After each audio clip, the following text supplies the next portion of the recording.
환난 때에 요새이신 하나님, 함께 할까요? 환난 때에 요새이신 하나님, 이런 제목으로 말씀을 나눕니다. 사람이 살아가면서 꼭 있어야 되는 것이 세 가지 있다고 합니다. 그 중에 첫 번째가 뭐냐면 진실한 친구. 진실한 친구 3명 정도만 있으면, 그러면 그 사람은 행복한 인생을 살아갈 수 있다, 그렇게 이야기를 합니다.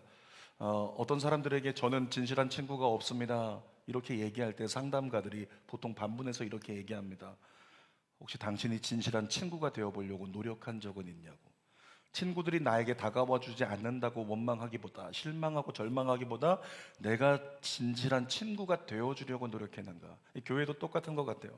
성도 간의 관계 속에서 정말 서로를 축복하고 격려하는 좋은 관계가 됐으면 좋겠는데, 사람들이 나에게 관심을 가져다 주지 않는다, 그 고백을 하기 이전에 내가 진정한 관심을 우리 옆 사람들에게 보였는가 돌아볼 필요가 있다는 거죠.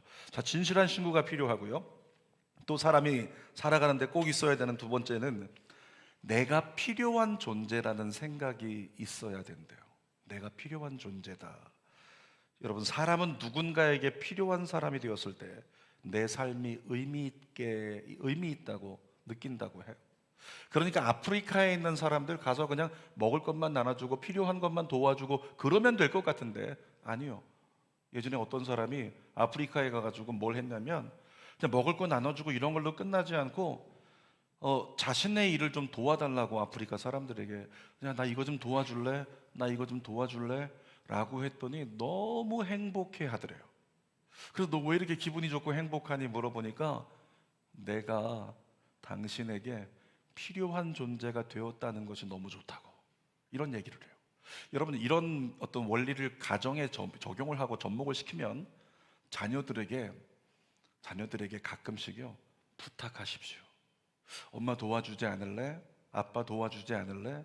그냥 어떤 상투적인 너무나 우리가 하기 싫어하는 그런 거 말고, 중요해 보이는 어떤 일에 대해서 엄마 좀 도와줄래? 아빠 좀 도와줄래? 여러분, 그러면 자녀가 그 순간에 부모를 도와주면서 느끼는 느낌이 뭐냐면, 아, 내가 엄마에게 아빠에게 필요한 존재구나 라고 하는 걸 느끼면서 정말 행복감을 느낀다라고 하는 거죠. 코로나 이전에 저희 교회 아이들 대상으로 하는 선교 훈련, GS 훈련이 있었어요. 제가 그 훈련을 보면서 가장 좋았던 것이 있는데, 이끄시는 우리 사역자들이 아이들을 어떻게 훈련했냐면, 야, 너는 이런 역할이야, 너는 저런 역할이야, 너는 이런 역할이야. 사실은 그 아이들이 할 수 있는 모든 것들, 청소부터 시작해서 모든 걸 아이들이 하는데, 이것을 학부모들이 와서 도와줄 수도 있단 말이죠. 선생님들이 해줄 수도 있는 거고, 사역자들이, 성인들이 해줄 수도 있는 것임에도 불구하고 아이들에게 맡겨서 너는 이 역할 부탁해, 너는 저 역할 부탁한다, 이렇게 아이들에게 역할을 부탁했더니 아이들이 기분이 좋아서 그 역할을 감당해내더라는 거죠. 어떤 심리일까요? 그 아이들 마음 가운데, 아, 내가 여기 필요한 존재야 라고 하는 인식을 갖는 거예요. 그래서 교회 학교를 효과적으로 운영하는 방법이 그겁니다. 아이들에게 최대한을 다해서 우리 아이들이, 마치 초등부 아이들이, 마치 중고등부 아이들이, 마치 유년부 아이들이 정말 교회에 중직이 된 것처럼 그 아이들을 인정해주고 그 아이들에게 일들을 맡겨주면, 아, 내가 필요한 존재구나라는 사실을 깨닫고 행복해 한다는 겁니다. 뿐만 아니라 사람이 살아가는데 꼭 있어야 되는 세 번째 것, 가장 중요하다고 여기는 것인데, 희망이 가장 중요한, 필요한 것이라고 합니다. 희망.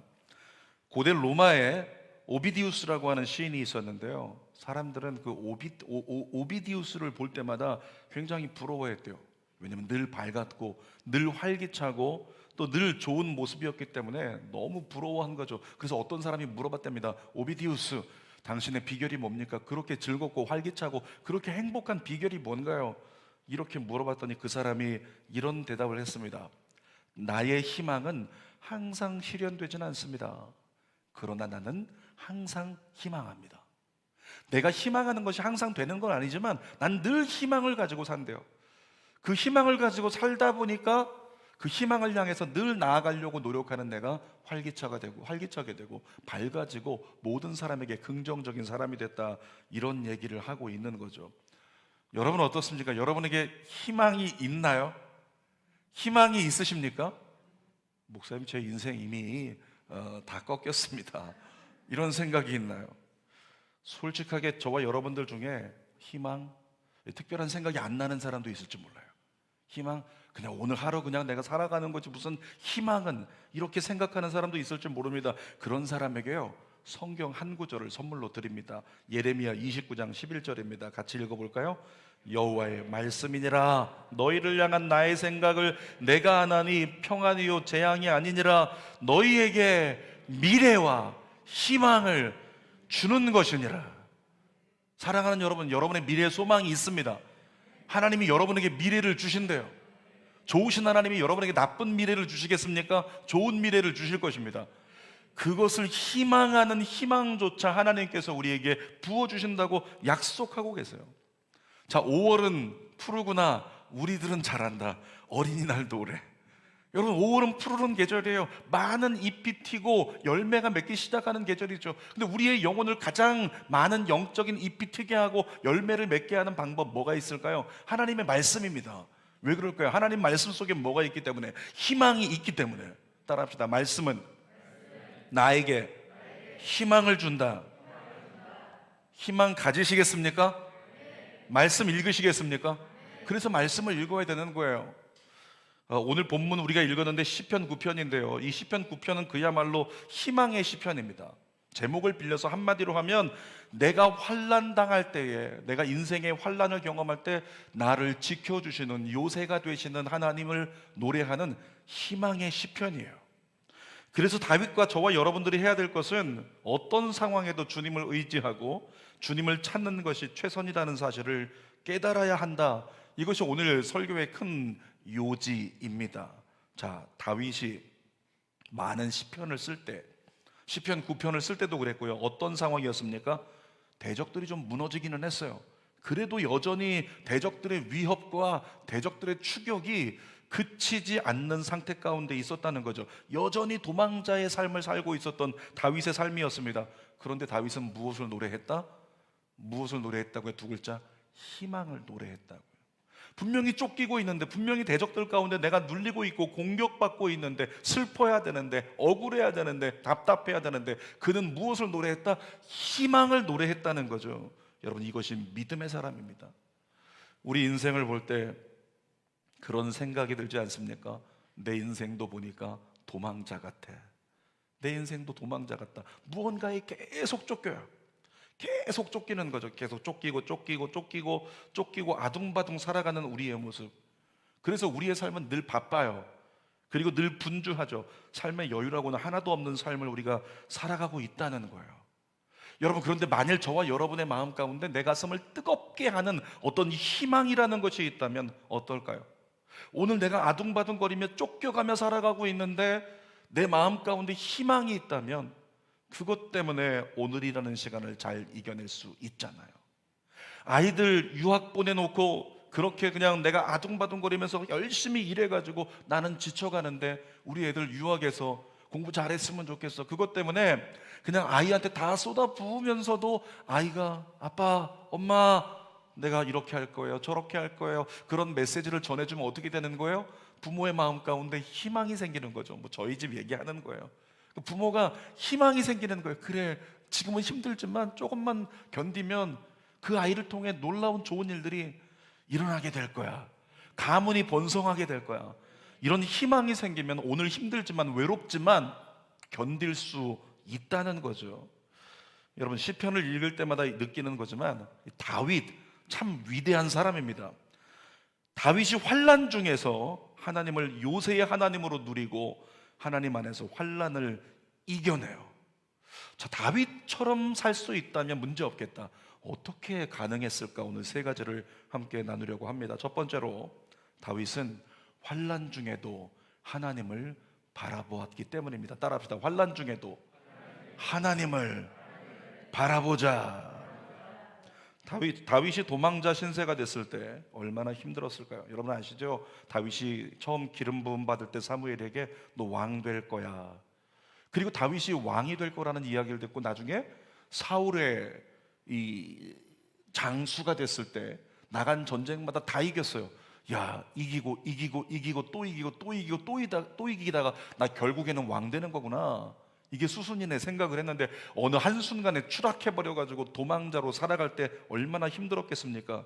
그럼에도 불구하고 다윗이 위대했던 건, 다윗은 그렇게 환난과 역경 가운데 있었지만 누굴 바라봤다? 하나님을 바라보았다는 거예요. 그리고 하나님께 손을 내밀었다는 거죠. 자, 시편 6편 2절 말씀 한번 읽어볼까요? 여호와여, 내가 수척하였사오니. 잠깐만요, 좌우에 있는 분들 다시 한번 읽을 때 여기 읽으면서 좌우에 한번 살짝만 살펴보세요. 째려보십시오. 누가 얼마나 수척한가. 지금 절반은 수척해 보입니다, 여러분. 자, 다시 한번 읽어보겠습니다. 시작. 여호와여, 내가 수척하였사오니 내게 은혜를 베푸소서. 여호와여, 나의 뼈가 떨리오니 나를 고치소서. 자기 자신의 모습을 볼 때 내가 수척해 보일 만큼 지치고 상하고 깨지고 모든 게 무너져 버린, 뼈가 떨릴 만큼 이렇게 고통스러운, 그런데 그 상황 중에서 다윗이 누구를 바라봤다? 하나님을 바라보고 있는 거예요. 그래서 여호와여 라고 하나님을 외치고 있는 거죠. 그래서 하나님의 임재하심을 다윗은 경험했어요. 그 환난 중에도, 그 광야 중에도 하나님의 임재하심을 경험을 하니까 오늘 본문의 7절에 이렇게 고백할 수 있는 겁니다. 자, 본문 7절 읽어보겠습니다. 여호와께서 영원히 앉으시며 심판을 위하여 보좌를 준비하셨도다. 7절 본문 말씀에 그렇게 써 있어요. 뭐라고 써 있다고요? 하나님이 보좌를 준비하셨도다, 이렇게 써 있다고 지금 다윗이 고백하고 있는 거예요. 하나님이 보좌를 준비하셨도다. 자, 보세요. 하나님이 보좌를 준비하셨도다, 이 고백할 때 다윗의 시선은 어디 있을까요? 하나님을 향해서. 우리는 보통 하늘에 계신 하나님이라고 생각을 하니까 자꾸 눈을 들어 주님을 찾겠다고 위를 바라보죠. 하나님의 보좌를 바라보고 있는 거예요. 여러분, 다윗이 주어진 상황은 녹록치 않지만 그런데 하나님의 보좌를 바라보고 있는 상태인 거예요. 그의 심령은. 여러분께 물어보겠습니다. 하나님의 보좌를 보신 적이 있나요? 예배드리다가 기도하다가 갑자기 영안이 열렸어요. 그러더니 하나님의 보좌가 보이는 거예요. 하나님의 강한 빛이 가득 채우고 있는 하나님의 보좌를 보신 적이 있습니까? 그 가운데 앉아 계신 하나님이 여러분의 이름을 부르시는 거죠. 민수야. 민수는 앞에 있는 학생. 민수야, 내 앞길을 내가 인도하리라. 두려워하지 마라. 저 옆에서 소리가 들리네요. 유빈이도 있어요. 유빈아, 내 앞길을 인도하리라. 그 하나님의 음성을 듣기만 하면 너무너무 행복한 거거든요. 다윗은 환난 중에도 하나님의 보좌를 바라봤기 때문에 이 주어진 상황 때문에 마음이 흔들려서 어떤 순간에는 주여 내가 죽을 것 같아요, 주여 내가 지옥 같아요, 이렇게 고백하며 흔들리기도 했지만 하나님 보좌를 늘 바라보았기 때문에 중심이 흐트러지지 않았던 거예요. 그래서 다윗은 중심이 안 흐트러지니까 가장 중요한 걸 놓치지 않았어요. 여러분, 그게 뭘까요? 다윗이 가장 중요하다고 여긴 것, 가장 소중하다고 여긴 것 뭔지 아십니까? 예배였어요. 예배. 그래서 다윗은 예배자예요. 그래서 많은 예배의 주제가 다윗의 장막, 이렇게 돼 있는 거죠. 다윗은 그 예배에 목숨을 걸었던 사람이다. 다윗은 절대로 어떤 순간에도 예배를 빼앗기지 않았습니다. 그래서 오죽하면 시편 84편에 이렇게까지 고백을 해요. 84편 10절을 우리 현대인 성경으로 한번 읽어볼게요. 주의 성전에서 보내는 하루가 다른 곳에서 첫날을 지내는 것보다 낫습니다. 여러분의 마음이 그랬으면 좋겠습니다. 교회 나올 때 정말 교회 나오는 발걸음이 너무나 막 빠르고 늦어서 빠른 게 아니라 내가 가서 주님 만나고 싶고 주님을 느끼고 싶은 마음, 주님을 느끼면서 떨림으로 예배하고 싶은 마음, 그 감격의 일주일의 삶을 이겨내고 싶은 마음. 아멘. 여러분의 예배가 그런 예배가 되기를 주님의 이름으로 축복합니다. 어떤 순간에도 예배할 수 있는 특권을 빼앗기지 않기를 원합니다. 게으름으로 예배의 감격을 빼앗기는 일이 절대로 일어나지 않기를 원합니다. 여러분, 비록 삶은 앞으로도 다윗에게 장시간 그랬던 것처럼 비록 삶은 앞으로도 환난이 계속될 수도 있어요. 그럼에도 불구하고 내일부터 실외에서 마스크 벗을 수 있다고 하죠. 야, 신났다, 5월 첫째 주 마스크 벗었다, 6월 첫째 주 마스크 다시 써라, 이럴 수도 있어요. 어떤 일이 앞으로 우리 앞에 닥쳐오게 될지 아무도 모른다는 거죠. 다시 경제적인 어려움에 처할 수 있습니다. 예기치 않는 질병 진단 때문에 가슴이 무너질 수 있습니다. 여러분, 그때 다윗을 기억했으면 좋겠어요. 어떤 환난에도 하나님을 바라보는 것을 놓치지 않았던 다윗, 그래서 그 모든 환난을 이겨냈던 다윗, 여러분이 이 시대 가운데 다윗이 되기를 바랍니다. 그리고 성전에 나와서 내가 있는 자리에서 찬송가 336장을 유유히 자신 있게 용기 있게 부르는 거죠. 한번 1절 불러볼까요? 환난과 핍박 중에도 성도는 신앙 지켰네. 이 신앙 생각할 때에 기쁨이 충만하도다. 한 손 들고 성도의 신앙 따라서 죽도록 충성하겠네. 여러분의 신앙 되길 축복합니다. 죽어도 하나님을 끝까지 포기하지 않고 죽을 것 같아도 하나님을 바라보는 믿음의 종들이 되십시다. 자, 두 번째로 환난 중에 하나님을 요새의 하나님이라고 그렇게 부르면서 누렸던 환난을 잘 이겨낼 수 있었던 다윗의 이유, 두 번째 이것입니다. 환난 중에도 하나님을 찬송했기 때문에. 시편 9편 1절 읽어보겠습니다. 내가 전심으로 여호와께 감사하오며 주의 모든 기이한 일들을 전하리이다. 다윗이 하나님의 이름을 찬송 불러요. 2절도 읽어보겠습니다. 2절 내가 주를 기뻐하고 즐거워하며 지존하신 주의 이름을 찬송하리니. 여러분, 지난주 금요 성령 집회 때 나눴던 것처럼 마귀는 우리의 심령이 비어있을 때 공격합니다. 우리 심령이 비어있는 냄새를 맡아요. 그러니까 그러면 우는 사자같이 저거 삼켜야 되겠다 근처에서 어슬렁거리면서, 예를 들어서 어린이 주일이라 그러면서 주위를 어슬렁거리면서 심령이 빈 사람, 그 빈 곳을 찾아낸다고요. 그리고 비집고 들어갈 틈을 찾습니다.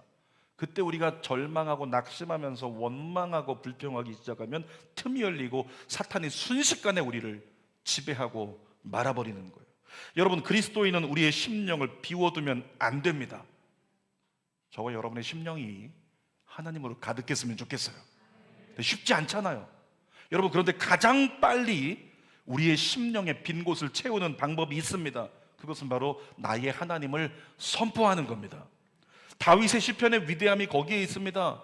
제가 마음이 불안하고 우울하고 두렵다 이렇게 말씀하시는 분들 계시면 예전부터 그분들에게 특효 처방을 해드립니다. 그게 뭐냐면 시편 18편 말씀, 그 말씀을 입술로 소리내어 선포하시라고 이렇게 말씀드려요. 자, 어떤 말씀이 써 있길래? 시편 18편 1편입니다. 한 소리로 선포합시다. 시작. 나의 힘이신 여호와여, 내가 주를 사랑하나이다.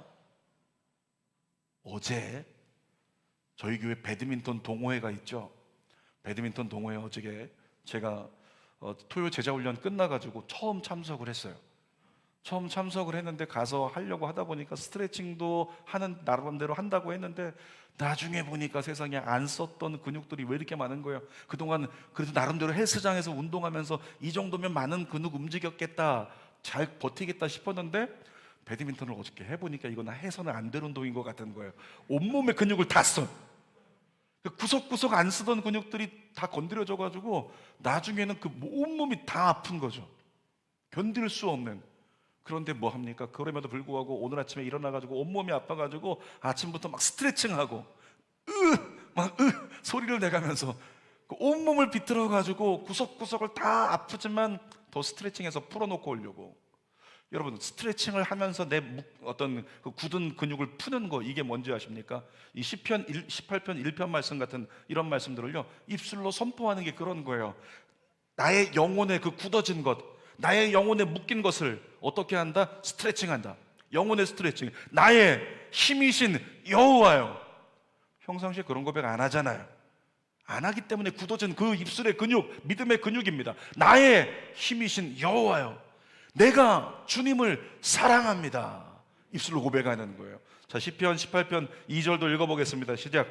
여호와는 나의 반석이시요 나의 요새시요 나를 건지시는 이시요 나의 하나님이시요 내가 그 안에 피할 나의 바위시요 나의 방패시요 나의 구원의 뿌리시요 나의 산성이시로다.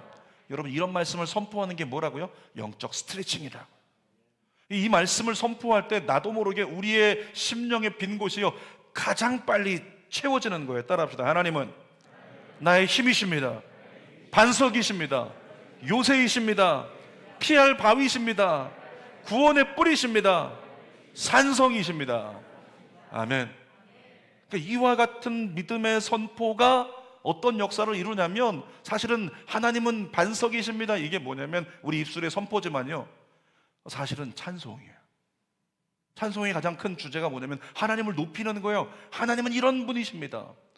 여러분, 우리 속사람 안에 들어와 있던 악신이요, 우리가 믿음으로 하나님을 선포할 때 떠나갑니다.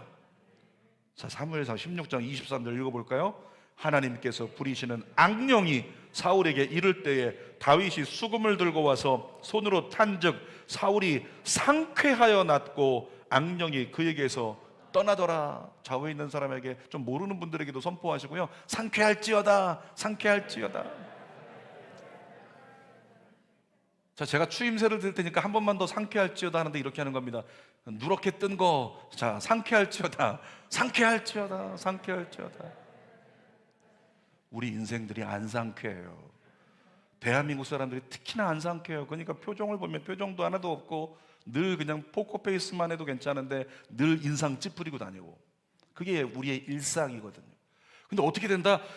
다윗이 수금을 들고 찬양할 때요, 사울 안에 있던 악령이 떠나가면서 사울이 어떻게 됐대요? 사울이 상쾌해졌대요. 변비가 사라져서 그런 게 아니라 속에 있던 악령이 떠나가는 거예요. 뭐 했을 때? 찬양할 때. 찬양의 위대한 것이 바로 그것입니다. 여러분, 할라스 찬양팀 아직도 많은 사람이 필요하다고 생각돼요. 들어가십시오. 우리 기쁜 소리 찬양대 많은 사람이 아직도 필요하다고 생각합니다. 들어가십시오. 왜 그래요? 여러분의 얼굴을 좀 보세요. 답이 있잖아요. 누렇게 떴잖아요. 영혼이 누렇게 떴잖아요. 들어가 찬양하며 상쾌해지십시오. 오늘 설교 찬양할 때도 악신이 떠나갈 줄 믿습니다. 하나님을 선포하는 것 자체가 찬양입니다. 내가 하나님을 선포하면 내 속에 있는 악신이 떠나가고 내 안에 하나님의 영이 가득 임하게 되는 거예요. 여러분, 찬양을 은혜롭게 부르고 나면 어떻게 되는 줄 아십니까? 얼굴이 빨개져요. 얼굴이 벌개지는 거예요. 그 이유가 뭐냐면 하나님의 영은 뜨거운 영인데 하나님의 영이 내 안 가득히 임하니까. 찬양하면 내 심령의 빈 곳에 하나님의 영이 가득히 임하니까 이것이 뜨거워져 가지고 찬양의 온전한 드림을 가지면 얼굴이 빨개지는 거예요. 하나님의 이름을 10분 정도 선포해 보십시오. 여러분의 얼굴이 벌개집니다. 하나님의 영이 가득 채워지기 때문이에요. 사랑하는 여러분, 여러분의 입술을 내버려 두지 마십시오. 여러분의 입술이 하나님을 찬양하게 하십시오. 왜? 그것이 하나님의 여러분을 향한 목적이니까. 이사야 43장 21절 읽어볼까요? 시작. 이 백성은 내가 나를 위하여 지었나니 나를 찬송하게 하려 함이라. 자, 세 번째로, 환난 중에 하나님을 요새의 하나님으로 누리고 환난을 잘 이겨낼 수 있었던 다윗의 비결, 세 번째 함께 읽어보겠습니다. 환난 중에도, 시작. 환난 중에도 믿음의 선포를 잊지 않았기 때문에. 여러분, 하나님을 선포하는 것과 믿음의 선포는 좀 다른 거예요. 하나님을 선포하는 것은 하나님은 이런 분이시라고 선포하는 거고, 믿음의 선포는 내 삶 가운데 이런 일들이 있지만 그 일을 믿음으로 선포하는 거예요. 좀 구분될 수 있겠죠. 자, 시편 9편 8절 읽어보겠습니다. 여호와는 압제를 당하는 자의 요새이시요 환난 때의 요새이시로다. 다윗의 상황이 보이십니까? 다윗이 어떻게 되고 있다고요? 압제당하고 있다고요. 환난 중에 있다고요. 근데 그 입술은 뭐라고 선포했다고요? 그 압제를 향해, 환난을 향해, 압제를 당하는 자의 하나님은 요새이십니다. 환난 때의 요새이십니다. 다른 말로 하면 압제와 환난 가운데 하나님이 나를 지키십니다. 이렇게 믿음의 선포를 하고 있는 거예요. 자, 시편 다시 한번 9편 8절을 한 번 더 읽어봅시다. 시작. 여호와는 압제를 당하는 자의 요새이시오 환난 때의 요새이시로다. 삶을 살아가다 보면 우리를 두렵게 하는 문제가 있잖아요. 여러분, 그 문제를 향해서 믿음의 선포를 하십시오. 예를 들어서 이런 거예요. 내가 중한 질병을 앓고 있다면 어느 순간에 아파서 갔더니 이런 질병의 진단이 나와가지고 낙심될 때 있습니까? 그때 이렇게 선포하는 겁니다. 여호와는 나의 질병 가운데서 질병으로 고통당하는 나를 치료하시는 능력의 하나님이십니다. 창조의 하나님이십니다. 이것이 나의 연약함과 주어진 환경을 향한 믿음의 선포인 거예요. 중요한 것, 그렇게 선포한다고 순식간에 질병이 떠나갑니까? 질병 사라지지 않아요. 변하는 게 별로 없습니다. 질병은 여전히 그대로 있습니다. 그런데 달라지는 거 한 가지가 있어요. 우리의 심령이 달라져요. 우리의 심령의 두려움은 반으로 줄어든다고요. 영적인 치유와 회복이 일어나는 거예요. 다윗이 믿음으로 선포했다고 해서 다윗이 처한 상황의 압제와 위협이 작아진 것 아닙니다. 압제는 여전히 있었어요. 위협은 여전히 있었습니다. 그런데 영적으로 보면 여전히 있는 그것이 겉으로 보기에는 아무것도 변한 것 없는 것 같지만 영적으로는 다윗을 압제하는 압제가 하나님을 찬양하고 믿음에 선포할 때 작아진 거예요. 그 위협이 작아진 거예요. 환난이 작아진 거예요. 그러니까 어떻게 돼요? 견뎌낸 겁니다. 여러분들 모두가 믿음의 선포로 오늘의 삶을 잘 견뎌낼 수 있기를 축복합니다. 시편 9편 11절을 읽어볼까요? 시작. 너희는 시온에 계신 여호와를 찬송하며 그의 행사를 백성 중에 선포할지어다. 자, 다윗이 지금 뭐라고 찬송하냐면, 비록 현실은 압제당하는 감옥 같은 신세지만 다윗은 시온을 바라봤다고요. 너희는 시온에 계신 여호와를 찬송하라. 시온에 계신 하나님, 그 하나님이 역사하실 것을 믿고 그 하나님이 일하실 것을 믿고 입술로 백성 중에 그의 행사를 선포하라고 믿음에 선포하고 있는 다윗의 선포입니다. 그렇게 했더니 어떻게 됐다? 다윗의 인생 가운데 눌림을 가져오는 두려움이 작아지게 되고 믿음의 사람 다윗의 믿음이 다윗의 속사람을 심령을 가득 채운 거예요. 그래서 이겨낸 거라는 거죠. 여러분 안에 동일한 믿음이 있게 되시기를 주님의 이름으로 축복합니다. 설교 결론입니다. 오늘 제목이 뭐였죠?